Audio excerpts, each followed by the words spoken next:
विद्या घेणं हे अत्यंत आवश्यक गोष्ट आहे. आणि ही विद्या आपण घेत असताना आपला जन्म ज्या मातीमध्ये झाला, आपली मातृभाषा जी आहे त्या मातृभाषेतून आपलं प्राथमिक शिक्षण होणं हे अत्यंत काळाची गरज आहे. आणि ते जर मातृभाषेतून आपण घेतलं तरच आपण प्रगल्भ आणि उद्याचे 21व्या शतकामध्ये तरणारे टिकणारे सुजाण नागरिक तयार होणार आहोत. आणि यासाठी शिक्षण घ्यायचं म्हणजे काय करायचं बालमित्रांनो, तर शिक्षण घ्यायचं म्हणजे केवळ पुस्तकं शाळेतली शिकायची आणि घरी जाऊन दिलेला अभ्यास पूर्ण करायचा झालं शिक्षण, असं एवढ्यापुरतं मर्यादित शिक्षण नाही. शिक्षण खूप मोठं आहे आणि तुम्हाला ते घेण्यासाठी तुमचे शिक्षक तुम्हाला त्या प्रवाहापर्यंत नेत असतात.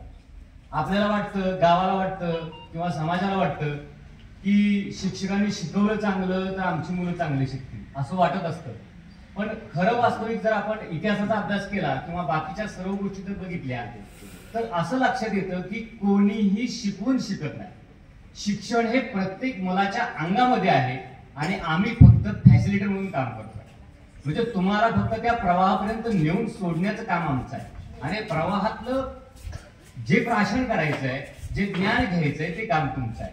मग हे ज्ञान घेत असताना या वयामध्ये तुम्ही कसं ज्ञान घेतलं पाहिजे, तर ज्ञान घेत असताना या वयामध्ये क्रमिक पुस्तकाबरोबर छोटी छोटी गोष्टीची पुस्तकं आहेत ती तुम्ही तुमच्या आई वडिलांना बाजारातून आणायला लावली पाहिजेत.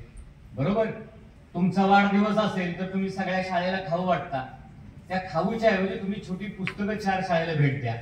आणि शाळेमध्ये असं एक समृद्ध वाचनालय तयार करा की ज्या वाचनालयामध्ये कुठलंही बंधन असता कामा नये. त्या मुलांनी यावं, ते पुस्तक कुठलं हवं ते घ्यावं आणि हवं ते वाचावं. फक्त वाचनाची गोडी निर्माण झाली तुमच्यामध्ये तर तुमच्यामध्ये हळूहळू तुमच्या बुद्धीचा विकास होत जातो आणि तुमच्यामध्ये खऱ्या अर्थाने प्रकाश निर्माण होत जातो. तर आकाश हा विद्यार्थी तुमच्या सारखाच विद्यार्थी होता आणि तुमच्यासारखाच विद्यार्थी या देशातली सर्वोत्तम असणारी परीक्षा पास होतो. मग आपण का होत नाही, तर निश्चितपणे आपण सुद्धा तिथपर्यंत पोहोचू शकतो. एकच मार्ग तो नाहीये, वेगवेगळे मार्ग आहेत. आपण शिक्षण घेऊन उत्तम प्रकारे शेती जरी केली तरी सुद्धा आपल्या देशाचा आपण विकासच करतो आहोत. कारण या देशाचा विकास मुळात शेतीपासून होतो. तुमचा शेतीप्रधान भाग आहे. या शेतीप्रधान भागामध्ये शेती करत असताना ती सुद्धा टेक्निकली केली पाहिजे. जुनाट पद्धतीने शेती करण्याचे दिवस आज राहिलेले नाहीयेत. ज्यांच्यामध्ये जुनाट पद्धतीने शेती केली जाते त्या घरामध्ये दारिद्र्य दिसते. आपणाला प्रगतिशील शेतकरी व्हायचं असेल तर त्यासाठी शिक्षणाशिवाय तरणोपाय नाही, असं ज्योतिरावांनी सावित्रीबाईंनी आपल्याला मगाशी मी 2-4 ओळी सांगितल्या त्याच्यातून सांगितलं. आणि म्हणून हे शिक्षण घेत असताना तुम्ही प्रकर्षानं हसत बागडत खेळत हे शिक्षण घ्यायचं आहे आणि आपल्यामध्ये डेव्हलपमेंट करायची. आता काही मगाचा प्रश्न होता आकाशचा, मोबाईल आपण वापरायचा का नाही. तुम्हाला काय वाटतं, बऱ्याच जणांचे चेहरे मी बघितले तर एवढे काही जणांचे चेहरे गंभीर झाले होते, कोणी हात वर केला नाही, अगदी एकमेकाकडे शंकापूर पद्धतीने बघत होता तुम्ही. माझ्या माहितीप्रमाणे तुमच्या सगळ्यांच्या हातामध्ये मोबाईल आलेला आहे, म्हणजे तुम्ही बघितलाय तो हातात. का असं कोण आहे त्यानं मोबाईल हा म्हणजे वस्तूच पाहिलेली नाही, असं कोण मुलं आहे का यात, तर असं कोणी नाही, सगळ्यांनी बघितलंय. मोबाईल मध्ये आपण तो बघायचा का नाही, तर नाही बघायचा असं त्याचं उत्तर नाही, तो बघायचाच आपण. पण आपण तो बघत असताना आपण कोणाच्या तरी नियंत्रणाखाली तो बघायचा. आलं लक्षात, आपल्या आई वडिलांच्या नियंत्रणाखाली बघायचा. तुम्ही काय बघताय, तुम्हाला काय बघायचंय ते तुमच्या आई वडिलांना अगोदर सांगायचं. तुम्हाला एखादा युट्यूब वरती एखाद्या विषयाचा एखादा व्हिडिओ बघायचा आहे. आता आपण आधुनिक युगामध्ये या आधुनिक गोष्टीपासून लांब जाऊ शकणार नाही. शिक्षणामध्ये आमूलाग्र बदल होत आहे. आमचे सहकारी आहेत त्या सगळ्यांना माहिती आहे शिक्षणामध्ये किती बदल होतोय. 1 एप्रिल पासून शक्यतो चालू वर्षापासून आपल्याकडे सीबीएसई पॅटर्न चालू होतो. म्हणजे आपण शिक्षणामध्ये उंच उंच भरारी घेत आहोत.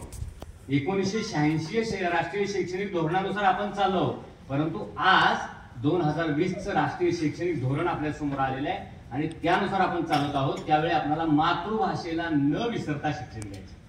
म्हणजे मातृभाषेकडे जो मातृभाषेशी एकरूप आहे, कारण मातृभाषेमध्ये आपण जन्माला आल्यापासून आपल्या आईचं आपल्याला ज्ञान द्यायचं काम सुरू होतं. परिसराचं निरीक्षण करून वेगवेगळ्या गोष्टीतून आपण ज्ञान प्राप्त करत असतो आणि हे ज्ञान आपण मातृभाषेतून घेतलं तर ते आपल्याकडे टिकाऊ स्वरूपात असतं. त्याचं अमूर्त रूप जे आहे ते आपल्या लक्षात येतं. त्याच्यातल्या वेगवेगळ्या गोष्टी संकल्पना खोलात जाऊन आपल्याला कळतात. नुसतंच पुस्तकी ज्ञान घेतलेली काही विद्यार्थी आहेत. म्हणजे आता बघा, मी आता 10वीला होतो, मला 95% मार्क्स पडले, म्हणून मी UPSC क्रॅक करू शकतो किंवा मोठी एखादी परीक्षा देऊन मोठ्या ठिकाणी जाऊ शकतो असं काही नाही बाळा. माझ्यापेक्षा कमी मार्क्स पडणारा 70% वाला विद्यार्थी सुद्धा माझ्यापेक्षा उच्च लेवलच्या परीक्षा देऊन उच्च पदापर्यंत जाऊ शकतो. असे अनुभव आमच्या पाठीशी आहेत. म्हणजे आम्ही पाहिलं, आमच्या बरोबर तुमच्यासारखे चढ होते, सवंगडे होते, त्याच्यामध्ये अतिशय गंड असणारे किंवा ज्यांना काही येत नसणारे मुलं आमच्यापेक्षा उच्च दर्जाच्या ठिकाणी आता काम करतायत. त्यांच्या हाताखाली आम्ही काम करतोय, अतिशय हुशार असून सुद्धा. म्हणजे इथं केवळ हुशारी हा निकष नाही, स्वतःला प्रगल्भ करण्यासाठी तुम्ही ऑलराऊंडर राहिलं पाहिजे. नुसत्या शिक्षण नुसतं पुस्तकच घेऊन तुम्ही कंटिन्यू बसलं पाहिजे असं नाही. तुम्हाला खेळ आले पाहिजे, शिक्षण आलं पाहिजे, तुम्हाला वैज्ञानिक प्रयोग करता आले पाहिजेत. बऱ्याचशा गोष्टी आहेत. आणि समाजाकडे बघताना आता आपण रस्त्याने चाललोय, एखादा नळ चालू आहे, पाणी वाहतंय, तर आपलं कर्तव्य आहे नळ बंद करणे. आपल्या देशामध्ये हे बऱ्याचशा गोष्टी आपल्याला दिसत नाही.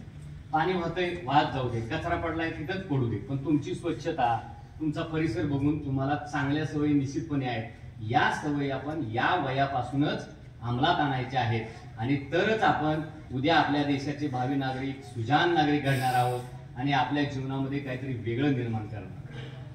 21व्या शतकाच्या उंबरठ्यावरती तुम्ही उभे आहात. शिक्षणाशिवाय तरणोपाय नाही. एखादं दरिद्री कुटुंब असेल, मला आल्या मुस्लिम कुटुंबातली ही व्यक्ती भेटली या गावामध्ये. हे ज्यावेळी आले त्यावेळी या गावामध्ये एका व्यक्तीच्या घरामध्ये ते काही नाममात्र पैशावरती कामाला राहिले, की त्यांच्याकडे सायकलचा पंक्चर काढण्याच्या कामासारखी कामं त्यांनी करायला सुरुवात केली. आणि त्या व्यक्तींना आत्ताची स्थिती जर विचारली तर ते निवांत बसून त्यांची दोन्ही मुलं चांगल्या ठिकाणी नोकरीला आहेत. म्हणजे असं का घडलं तर त्यांच्या मुलांनी जे प्रयत्न केले त्या प्रयत्नामध्ये त्यांचं शिक्षण काहीच नाही, ते अंगठी बहादूर आहेत. आम्ही शिकलो, आम्ही शिक्षक झालो, आमची आई अंगठी बहादूर आहे. म्हणजे आपले आई वडील खूप शिकलेले असेल तरच आपण शिकू शकतो, आपला मोठा बंगला असेल, आपल्या गाड्या असतील तरच आपण शिकू शकतो असं काही नाही. शिक्षणासाठी असं काही बंधन नाही. तुम्ही कितीही जो अतिशय खालच्या पातळीवरनं अतिशय दारिद्र्यातनं वर येतोय तो खऱ्या अर्थानं चांगल्या प्रकारे शिकू शकतो. त्यामुळे दारिद्र्य ही वाईट वाटून घेण्याची गोष्ट नसून तिला चांगल्या संधीमध्ये रूपांतरित करण्याची गोष्ट आहे. तर हे याच्यातून साध्य होतंय. आणि त्यासाठी तुम्ही कसून अभ्यासाला लागणं किंवा तुमचं जे दररोजचं नीटनेटकं दररोजचं काम आहे ते प्रामाणिकपणे करणं. कुणालाही, आपल्या मित्राला, आपल्या शेजाऱ्याला, आपल्या शिक्षकांना, आपल्या आई वडिलांना, कुणालाही न फसवता आपला दैनंदिन दिनक्रम चालू असला पाहिजे.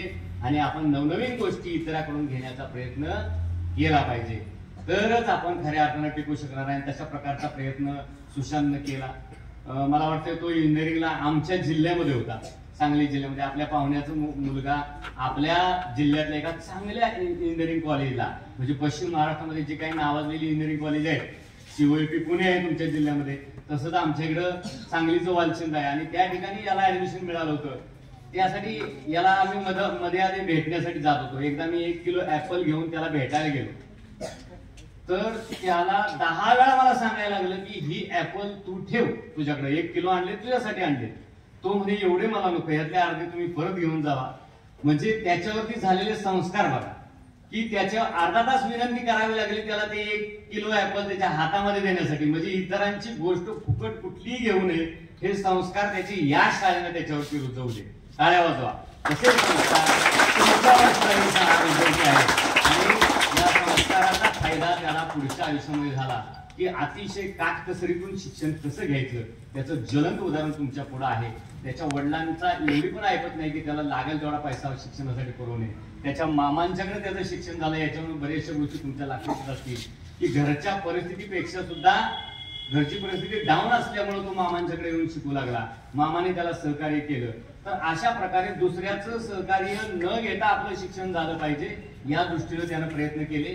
आणि त्या प्रयत्नाला त्याला यश आलं आणि चांगल्या पद्धतीने तो घडला. तुम्ही सुद्धा या देशाचे सुजाण नागरिक उद्या घडाल आणि तुमच्या भावी आयुष्यासाठी खूप खूप तुम्हाला शुभेच्छा देतो. तुम्ही आपल्यामध्ये या चांगल्या प्रेरणात्मक गोष्टीतून काहीतरी प्रेरणा घेऊन उद्यापासून निश्चितपणे आपल्यामध्ये बदल घडवण्यासाठी काहीतरी वेगळं कराल अशी मी आशा बाळगतो आणि या ठिकाणी माझ्या विचारांना रजा घेतो. धन्यवाद. या ठिकाणी मला बोलण्याची